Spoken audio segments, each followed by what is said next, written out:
Shalom jemaat JLC, apa kabar semua? Saya percaya Tuhan Yesus sentiasa menjaga, memelihara setiap orang yang percaya dan berharap kepada Tuhan Yesus. Amin. Mari pada saat ini kita mau mengucap syukur kepada Tuhan Yesus karena kita masih dapat mengadakan ibadah online dan kita masih dapat belajar kebenaran firman Tuhan bersama-sama. Mari kita berdoa. Bapa di syurga, Tuhan kami Yesus Kristus, Engkau Allah yang hidup, yang berdaulat di syurga dalam hidup orang percaya. Tuhan Yesus, kami serahkan ibadah kami ke dalam tangan-Mu. Tutup bungkus setiap pribadi kami yang mendengarkan kebenaran firman Tuhan ini dengan kuasa darah Yesus. Kami berdoa tidak ada satu yang jahat boleh menyentuh hidup kami. Semua itu kami ikat dan kami patahkan, kami tolak keluar dari hidup kami dalam nama dan kuasa darah Yesus. Berkatilah firman-Mu, berkati setiap kami yang mendengar firman-Mu juga, supaya kehidupan kami, kerohanian kami bertumbuh, berakar, berbuah bagi kerajaan-Mu. Terima kasih Bapa di syurga, nama Tuhan Yesus saja ditinggikan, dimuliakan, diagungkan di tengah-tengah ibadah online ini. Terima kasih Tuhan, terpujilah nama-Mu. Dalam nama Tuhan Yesus kami berdoa, kami bersyukur. Amin. Haleluya. Saudara-saudari, Bapak Ibu yang kekasih di dalam Kristus Yesus, pada hari ini kita mendengarkan kebenaran firman Tuhan yang bertema harapan orang percaya setelah kematian. Harapan orang percaya setelah kematian. Haleluya. Amin. Haleluya. Nah, pada saat ini kita melihat di dalam Alkitab kita, di dalam kitab Perjanjian Baru, 2 Korintus pasal yang kelima ayat pertama hingga ayat yang ke-10. 2 Korintus pasal yang kelima ayat pertama hingga ayat yang ke-10.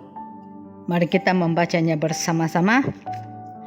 Karena kami tahu bahwa jika kemah tempat kediaman kita di bumi ini dibongkar, Allah telah menyediakan suatu tempat kediaman di surga bagi kita, suatu tempat kediaman yang kekal, yang tidak dibuat oleh tangan manusia. Selama kita di dalam kemah ini, kita mengeluh karena kita rindu mengenakan tempat kediaman surgawi di atas tempat kediaman kita yang sekarang ini. Sebab dengan demikian kita berpakaian dan tidak kedapatan telanjang. Sebab selama masih diam di dalam kemah ini, kita mengeluh oleh beratnya tekanan, karena kita mau mengenakan pakaian yang baru itu tanpa menanggalkan yang lama, supaya yang fana itu ditelan oleh hidup. Tetapi Allah lah yang justru mempersiapkan kita untuk hal itu dan yang mengaruniakan roh kepada kita sebagai jaminan segala sesuatu yang telah disediakan bagi kita. Maka oleh karena itu, hati kami senantiasa tabah, meskipun kami sadar bahwa selama kami mendiami tubuh ini, kami masih jauh dari Tuhan. Sebab hidup kami ini adalah hidup karena percaya, bukan karena melihat. Tetapi hati kami tabah, dan terlebih suka kami beralih dari tubuh ini untuk menetap pada Tuhan. Sebab itu juga kami berusaha, baik kami diam di dalam tubuh ini maupun kami diam di luarnya, supaya kami berkenan kepadanya. Sebab kita semua harus menghadap takhta pengadilan Kristus, supaya setiap orang memperoleh apa yang patut diterimanya sesuai dengan yang dilakukannya dalam hidupnya ini, baik ataupun jahat. Amin. Saudara-saudari, Bapak Ibu yang kekasih di dalam Kristus Yesus, apa yang ada di dalam kehidupan kita di dalam dunia ini? Apa saja yang kita miliki, yaitu harta, kekayaan, kedudukan, uang, sama ada sedikit atau banyak, apa saja yang kita miliki yang kelihatan mata adalah bersifat sementara, sedangkan yang tidak kelihatan bersifat kekal. Amin. Di dalam kitab 2 Korintus pasal yang keempat ayat 18, 2 Korintus pasal 4 ayat 18 menyatakan, sebab kami tidak memperhatikan yang kelihatan, melainkan yang tak kelihatan. Karena yang kelihatan adalah sementara, sedangkan yang tak kelihatan adalah kekal. Amin. Namun sayang sekali saudara, manusia sekarang termasuklah orang-orang Kristen, fokus mata hatinya adalah segala perkara dalam dunia ini saja. Mereka terpaut, mereka terpukau kepada kenikmatan, kepada keseronokan, kepada kesenangan dunia semata-mata. Inilah sebenarnya yang dikejar oleh ramai orang.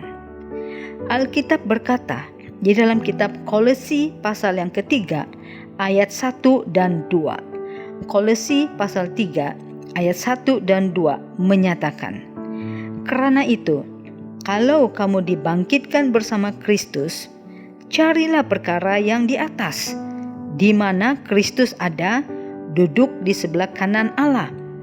Fikirkanlah perkara yang di atas, bukan yang di bumi. Amin. Saudara, iblis benar-benar tidak suka jika saudara dan saya dapat bersama-sama dengan Kristus yang duduk di sebelah kanan Allah Bapa di surga.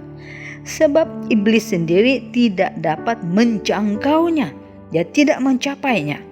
Di dalam konteks firman Tuhan yang kita baca tadi, Alkitab memberi pernyataan bahwa adanya harapan orang percaya setelah kematian. Amin, haleluya. Saudara-saudari, mari kita mempelajari serta kita mau menghayati kebenaran firman Tuhan yang sudah kita baca di dalam konteks ini. Apakah harapan orang percaya selepas kematian itu? Dikatakan orang percaya adalah setiap orang yang percaya kepada Yesus Kristus sebagai Tuhan, Juru Selamat, sebagai Raja dalam hidupnya, dan yang masuk dalam hidupnya, orang-orang itu hanya menyembah kepada Tuhan Yesus. Orang-orang ini adalah orang-orang percaya. Hal yang kita dapat mengetahui, pelajari, harapan orang percaya selepas kematian adalah yang pertama dari ayat pertama tadi. Pasal kelima ayat pertama. Dikatakan tadi, karena kami tahu bahwa jika kemah tempat kediaman kita di bumi ini dibongkar, Allah telah menyediakan suatu tempat kediaman di surga bagi kita. Suatu tempat kediaman yang kekal yang tidak dibuat oleh tangan manusia. Amin. Saudara-saudari, secara tersurat dan tersirat, Alkitab mengungkapkan kebenarannya.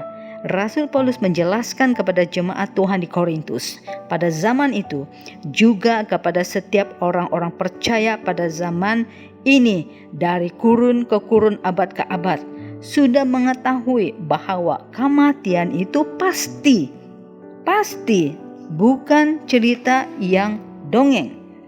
Bahwa semua makhluk yang hidup di bawah kolong langit ini pasti mati. Dan semua manusia pasti kembali kepada Tuhan Yesus Kristus. Ya, Allah semesta alam pasti meninggalkan dunia ini, apakah secara kematian atau secara pengangkatan. Namun, kematian telah menakut-nakutkan semua orang. Masih ramai orang yang tidak rela meninggalkan apa yang dia miliki dalam dunia ini. Dia merasa belum puas-puas lagi untuk menikmati dunia ini. Orang-orang tidak rela meninggalkan keluarganya, tidak rela melepaskan hartanya, kekayaannya, segala karya, bahkan masih mau terus menikmati dunia ini sepuas-puasnya, bahkan tidak pernah puas pun. masih terlalu ramai orang-orang yang takut menghadapi kematian. Sebahagian besar adalah karena mereka sudah mengikat dirinya dengan dunia dan tanpa menyadari bahwa suatu saat segalanya kembali menjadi debu. Mereka terikat dan terbelenggu oleh kenikmatan dunia. Dan tidak ada seorang pun manusia yang kebal terhadap kematian. Saudara-saudari, kematian itu pasti. Kembali kepada Tuhan Yesus. Apakah cara kematian bagi orang percaya? Pengangkatan, meninggalkan dunia ini. Orang-orang yang takut dan menolak menghadapi kematian, termasuklah orang-orang yang mengakui orang Kristen, kemungkinan besar saudara belum sepenuh hati memberikan hidupmu kepada Tuhan Yesus Kristus. Sehingga kerinduan untuk bertemu dengan Tuhan Yesus sama sekali tidak wujud di dalam hati saudara dan saudari. Sebab hati dan pikiran saudara hanya terfokus kepada hal-hal dalam dunia ini saja. Hati saudara masih melekat pada segala harta, kekayaan, kesenangan dunia. Dan ini merupakan keterikatan, belenggu. Rasul Paulus sadar segala yang ada di dunia ini hanyalah kefanaan, hanyalah sementara. Apabila kemah, yaitu tubuh jasmani kita ini dibongkar, maka kita tidak akan tinggal di sini. Di bumi yang fana, Tuhan telah pun menyediakan tempat kediaman yang abadi, suatu tempat yang kekal, suatu tempat yang tidak ada ngengat dan karat, suatu tempat yang dicipta oleh Tuhan sendiri dan firman-Nya, suatu tempat yang tidak dibuat oleh tangan manusia. Dalam kerajaan syurga, yaitu langit yang baru dan bumi yang baru. Amin. Haleluya. Tuhan Yesus dahsyat dan berkuasa. Tiada tandingan. Semua makhluk akan tunduk dan sujud menyembah kepada Tuhan Yesus. Di dalam kitab Wahyu pasal 17 ayat 14. Wahyu 17 ayat 14 menyatakan, mereka akan berperang melawan anak domba, tetapi anak domba akan mengalahkan mereka. Karena ia adalah Tuan di atas segala tuan dan Raja di atas segala raja. Mereka bersama-sama dengan dia juga akan menang, yaitu mereka yang terpanggil, yang telah dipilih, dan yang setia. Amin. Haleluya. Kita perlu setia kepada Tuhan, maka kita memiliki kemenangan bersama dengan Kristus Yesus. Haleluya. Yesus Kristus adalah Raja di atas segala raja. Saudara harus sungguh-sungguh percaya dan hidup di dalam firman Tuhan Yesus. Hal yang kedua, harapan orang percaya selepas kematian. Kita melihat tadi di dalam ayat yang kedua dan keempat. Ayat kedua dan keempat menyatakan, selama kita di dalam kemah ini, kita mengeluh karena kita rindu mengenakan tempat kediaman surgawi di atas tempat kediaman kita yang sekarang ini. Sebab dengan demikian kita berpakaian dan tidak kedapatan telanjang. Sebab selama masih diam di dalam kemah ini, kita mengeluh oleh beratnya tekanan, karena kita mau mengenakan pakaian yang baru itu tanpa menanggalkan yang lama, supaya yang fana itu ditelan oleh hidup. Haleluya. Saudara, Alkitab menyatakan kita mengeluh oleh sebab penderitaan, sakit penyakit, masalah keluarga, masalah pekerjaan, mengeluh dianiaya karena kita mempertahankan iman kita.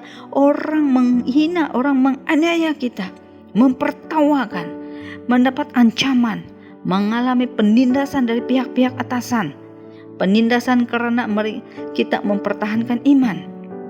dan juga karena kita hidup di dalam kebenaran, mengalami intimidasi, yaitu ada pihak-pihak tertentu yang mengugut, yang menakut-nakutkan saudara-saudari, dan dipaksa untuk tunduk dan ikut arahan oleh pihak-pihak tertentu. Bahkan hal ini juga berlaku di dalam gereja-gereja masa kini, di mana jemaat Tuhan merasa takut. Mungkin mereka takut kehilangan jawatan. Lebih teruk, orang-orang yang takut mati dalam Kristus. Mereka berdoa diberikan umur yang panjang, namun tetap tidak mau taat dan hidup dalam firman Tuhan.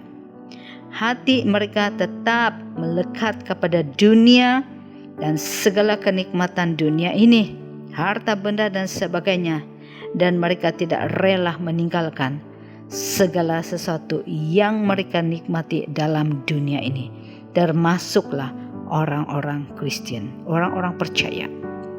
Saudara-saudari, kita mengeluh oleh karena kita rindu mengenakan tempat kediaman surgawi yang abadi. Kita akan berpakaian surgawi dan tidak akan kedapatan atau kelihatan telanjang. Kita semua orang yang percaya dan hidup dalam firman Tuhan Yesus akan diubah dan diberikan tubuh kemuliaan dan hidup bersama-sama dengan Tuhan Yesus setelah kematian di bumi atau mengalami pengangkatan. Haleluya. Alkitab mencatatkan di dalam kitab Wahyu pasal yang ketiga ayat yang kelima. Wahyu pasal 3 ayat kelima menyatakan, barang siapa menang, ia akan dikenakan pakaian putih yang demikian. Aku tidak akan menghapuskan namanya dari kitab kehidupan, melainkan aku mengaku namanya di hadapan Bapa-Ku dan di hadapan para malaikatnya. Amin. Tuhan itu baik. Haleluya.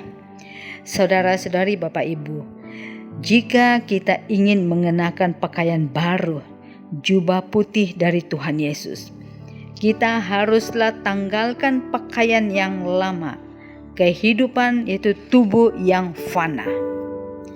Di dalam ayat keempat tadi kita sudah mendengar, memang benar selama kita masih diam di dalam kemah ini, tubuh yang fana ini, kita banyak mengeluh oleh pelbagai beban berat yang menekan kehidupan kita, menekan jiwa kita. Karena kita mau mengenakan pakaian yang baru, kita rindu tubuh kemuliaan abadi yang hanya dapat diberi oleh Tuhan Yesus Kristus. Tubuh yang fana telah ditelan oleh hidup. Ini yang dijelaskan oleh Rasul Paulus. Selagi kita berdiam dalam kemah sementara ini, yang tubuh sementara ini, pasti kita mengalami keluhan oleh beratnya beban, tekanan, mengeluh, dihina, dipermalukan, dianiaya dan sebagainya. Bahkan sakit penyakit. Namun, jangan kita berputus asa. Jangan kita cepat emosi dan marah-marah. Selagi kaki kita pijak bumi ini, selagi itu manusia mengeluh karena tekanan beban berat yang menyakitkan. Namun, marilah kita setiap hari datang kepada Tuhan Yesus, mencari wajah Tuhan di dalam mezbah doa kita. Tumpahkan segala isi hati kita kepada Tuhan Yesus. Saudara-saudari, Bapak Ibu, kalau kita mau menangis di hadapan Tuhan di dalam mezbah doa kita, dengan keluhan kita mau menjerit, saudara mau berseru, mau manggil nama Tuhan Yesus, silakan menangis dan berseru kepada Tuhan Yesus. Karena Tuhan Yesus mengerti bahasa tetesan air mata tanpa kata-kata. Tuhan melihat isi hati saudara yang paling dalam, yang tidak mampu kita ucapkan. Tuhan itu baik. Dalam ayat yang kelima, yaitu 2 Korintus pasal 5 ayat kelima mengatakan, tetapi Allah lah yang justru mempersiapkan kita untuk hal itu, dan yang mengaruniakan Roh kepada kita sebagai jaminan segala sesuatu yang telah disediakan bagi kita. Amin. Kita bersyukur karena Tuhan pun mempersiapkan. Dia telah pun mempersiapkan diri kita dalam semua hal itu. Tuhan memberikan Roh Kudus yang memberikan kita kekuatan, hikmat, ketabahan untuk menghadapi semuanya itu selama kita mendiami tubuh ini, selama kita menumpang kemah sementara ini di dunia ini. Sama seperti Yesus Kristus selama hidupnya di dalam dunia, di dalam kemah yang sementara, Kristus lebih lagi mengalami pelbagai penderitaan dan kesakitan. Namun, dia tetap taat sampai mati di atas kayu salib. Dia taat melakukan perintah Bapa di surga.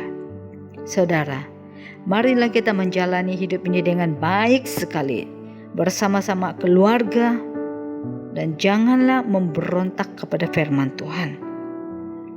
Jangan meninggalkan firman Tuhan. Janganlah kita memberontak kepada ibu bapa kita. Kepada yang masih ada ibu bapa, kepada majikanmu, kepada ibu atau bapak rohani yang telah mendidik, membimbing kehidupan saudara di dalam kebenaran firman Tuhan, tanpa ada motif-motif untuk kepentingan diri sendiri. Juga kepada para majikan, pemimpin, pendeta gereja, jangan kita menindas dan memaksa orang-orang di bawah kita, termasuk jemaat Tuhan, untuk patuh arahan saudara. Kita harus hidup rendah hati. Kita hanya tunduk kepada firman Tuhan tanpa kompromi. Sebab Yesus Kristus adalah pengharapan bagi setiap manusia, khusus selepas kematian kita, khusus pada hari kita mengalami pengangkatan, meninggalkan kemah yang sementara ini. Tuhan telah mengaruniakan Roh Kudus-Nya kepada kita yang percaya sebagai jaminan bahwa segala sesuatu Tuhan telah sediakan bagi kita dengan sempurnanya. Amin. Seterusnya di dalam ayat yang ke-6, ke-7 dan ke-8. 6, 7, 8. Kita membacanya. Maka oleh karena itu, hati kami senantiasa tabah, meskipun kami sadar bahwa selama kami mendiami tubuh ini, kami masih jauh dari Tuhan. Sebab hidup kami ini adalah hidup karena percaya, bukan karena melihat.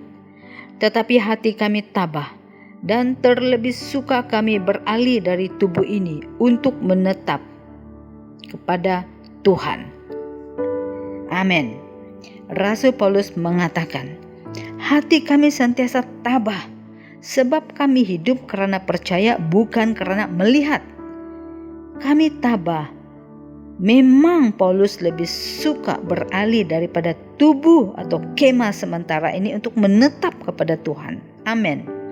Saudara-saudari, yakin dan percayalah, imanilah kata-kata firman Tuhan ini. Kita hidup karena percaya, bukan karena melihat. Karena itu hendaklah kita tabah, sabar, dan tetap bertahan di dalam Kristus Yesus. Sebab kita lebih suka beralih dari kemah fana ini dan hidup bersama dengan Tuhan Yesus, Raja di atas segala raja, di surga dan di bumi. Amin.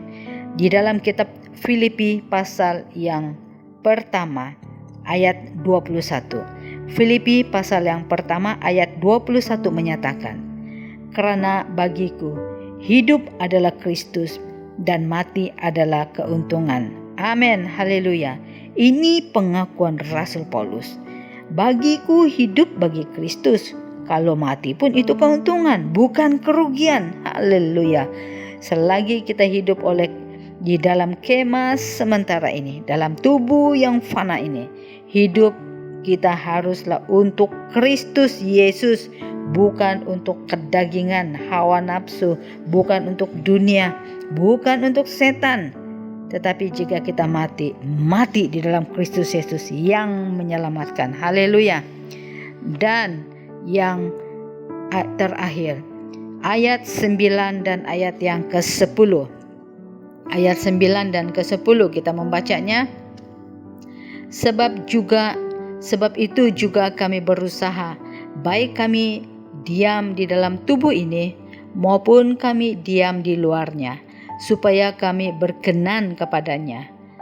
Sebab kita semua harus menghadap takhta pengadilan Kristus, supaya setiap orang memperoleh apa yang patut diterimanya, sesuai dengan yang dilakukannya dalam hidupnya ini, baik ataupun jahat.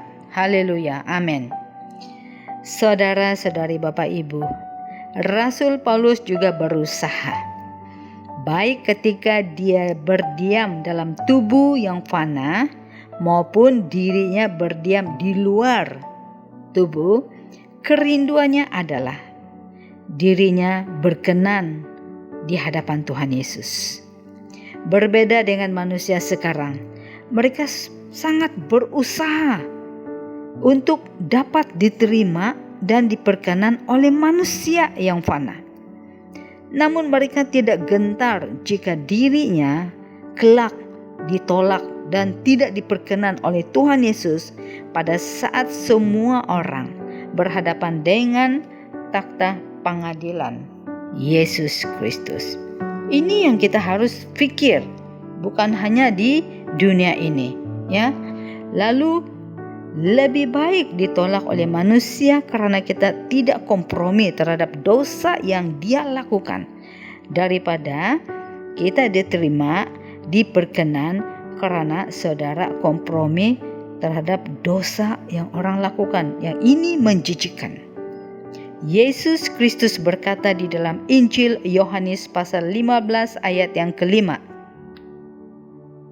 Injil Yohanes pasal 15 ayat yang ke-5, Yesus berkata, Akulah pokok anggur dan kamulah ranting-rantingnya.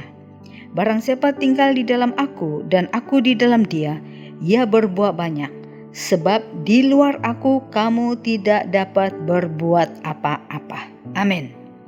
Saudara, setiap orang yang tidak percaya dan tidak hidup dalam firman Yesus, mereka tidak dapat berbuat apa-apapun untuk memperoleh pengampunan dosa dan kehidupan yang kekal. Dikatakan di luar Kristus tidak ada pengharapan dan keselamatan, meskipun seseorang, saudara, adalah orang yang kental dalam agama dan adat istiadat. Di luar Yesus tidak ada pengharapan. Alkitab menyatakan, setiap manusia pasti menghadap takhta pengadilan Tuhan Yesus, karena Dia adalah Raja yang adil. Tiada seorang pun terkecuali setiap suku bangsa manusia harus berhadapan dengan takhta pengadilan Tuhan Yesus, supaya setiap orang yang diadili oleh Tuhan Yesus dan menerima upahnya masing-masing menurut perbuatannya masing-masing. Setiap orang menerima upah sesuai dengan apa yang dia lakukan semasa dia hidup di kemah sementara ini. Jika kemah sementara ini dibongkar, maka Tuhan menyediakan tempat kediaman yang kekal yang dibuat oleh tangan dan firman-Nya sendiri. Amin. Saudara-saudari, marilah kita benar-benar menjaga hidup kita dengan lebih baik dan semakin baik dalam kebenaran firman Tuhan. Jauhi segala perbuatan jahat, tamak, rakus, dan segala keinginan daging yang membinasakan. Alkitab menyatakan di dalam kitab Pengkhotbah pasal yang ke-12.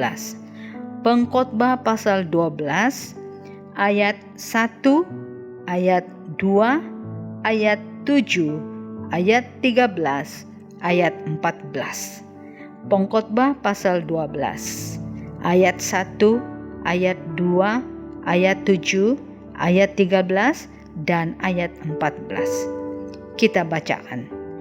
Ingatlah akan penciptamu pada masa mudamu, Sebelum tiba hari-hari yang malang dan mendekat tahun-tahun yang kau katakan, tak ada kesenangan bagiku di dalamnya. Sebelum matahari dan terang bulan dan bintang-bintang menjadi gelap, dan awan-awan datang kembali sesudah hujan. Ayat ke-7.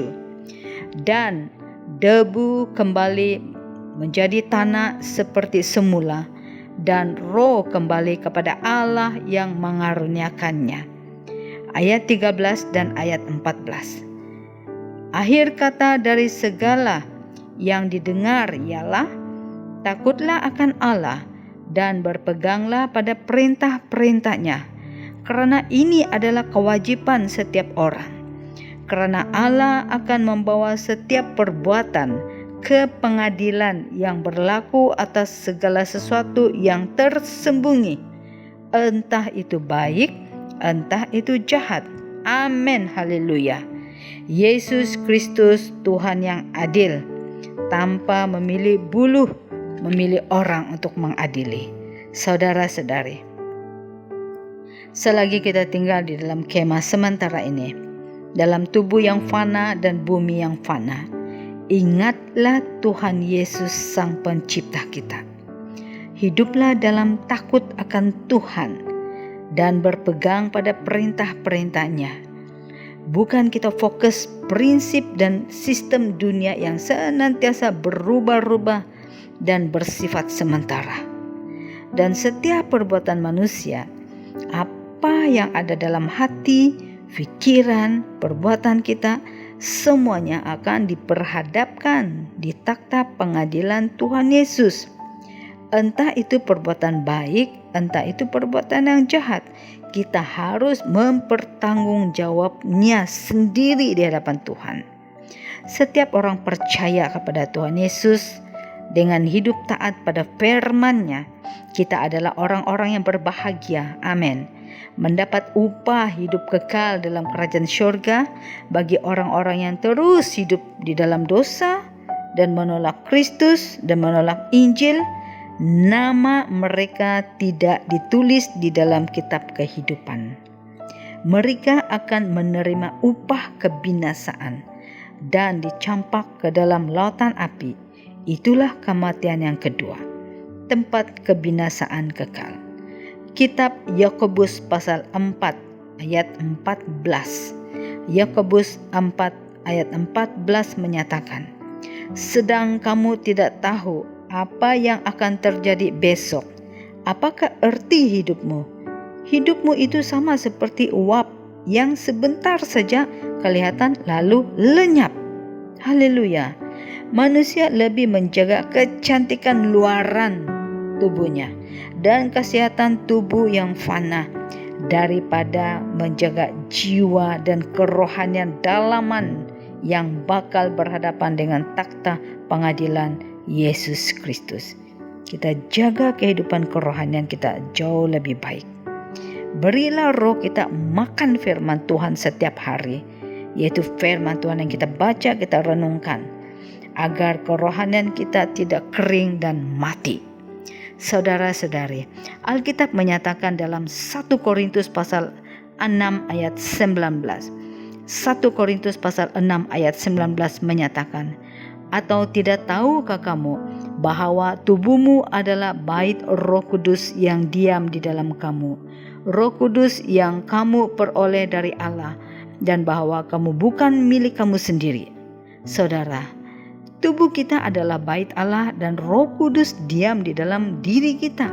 Oleh itu, kitab Roma pasal 6 ayat 12 menyatakan, Roma pasal 6 ayat 12 menyatakan, sebab itu hendaklah dosa jangan berkuasa lagi di dalam tubuhmu yang fana, supaya kamu jangan lagi menuruti keinginannya. Amin. Saudara-saudari, selagi kita menumpang dalam kemah sementara di bumi ini, kita harus menjaga tubuh kita dengan baik. Jangan dipakai untuk dosa dan dirosakkan dengan sengaja sampai Tuhan memanggil kita pulang ke rumah Bapa di syurga. Sebab itu kita harus percaya Yesus Kristus sungguh-sungguh dalam kehidupan kita. Dan semua orang yang percaya kepada Yesus Kristus ada harapan setelah kematian. Oleh itu, tidak usah kita terlalu takut menghadapi kematian di dalam Kristus. Sebab justru kerinduan kita adalah bertemu dengan Tuhan Yesus dan hidup dalam kerajaan surga yang kekal. Alkitab mencatatkan di dalam kitab Kisah Para Rasul pasal 4 ayat yang ke-12. Kisah Para Rasul pasal 4 ayat 12 menyatakan, dan keselamatan tidak ada di dalam siapapun juga selain di dalam Dia, sebab di bawah kolong langit ini tidak ada nama lain yang diberikan kepada manusia yang olehnya kita dapat diselamatkan. Amin. Setiap orang percaya kepada Yesus pasti memiliki harapan setelah kematian. Inilah kerinduan kita, hidup bersama dengan Tuhan Yesus. Setiap orang percaya kepada Yesus pasti memiliki harapan setelah kematian. Amin. Mari kita berdoa. Bapa di surga, dalam nama Tuhan Yesus, kami serahkan firman ini ke dalam tangan-Mu. Biar firman ini tertanam dalam hati kami, dipahat dalam loh hati kami, menjadi renungan dan makanan rohani kami setiap hari, menjadikan kami lebih sungguh-sungguh mentaati firman-Mu dan hidup takut akan Tuhan. Berkati setiap jemaat dan keluarga GLC dimanapun mereka berada, dan setiap anak-anak Tuhan yang mendengarkan kebenaran firman Tuhan ini. Kami berdoa, berkati kehidupan mereka, berkati kami semua, berkati bangsa kami, berkati negara kami, pemimpin negara kami, berkati semua perusahaan, berkati semuanya. Engkau melindungi kami daripada segala yang jahat. Tutup bungkus setiap pribadi kami, orang-orang percaya dan siapapun bangsa-bangsa dengan kuasa darah-Mu. Tuhan itu Tuhan yang baik. Terima kasih Bapa di surga, terpujilah nama-Mu. Dalam nama Tuhan Yesus kami berdoa, kami bersyukur. Haleluya. Amin. Tuhan Yesus memberkati kita semua. Kita akan jumpa lagi. Shalom.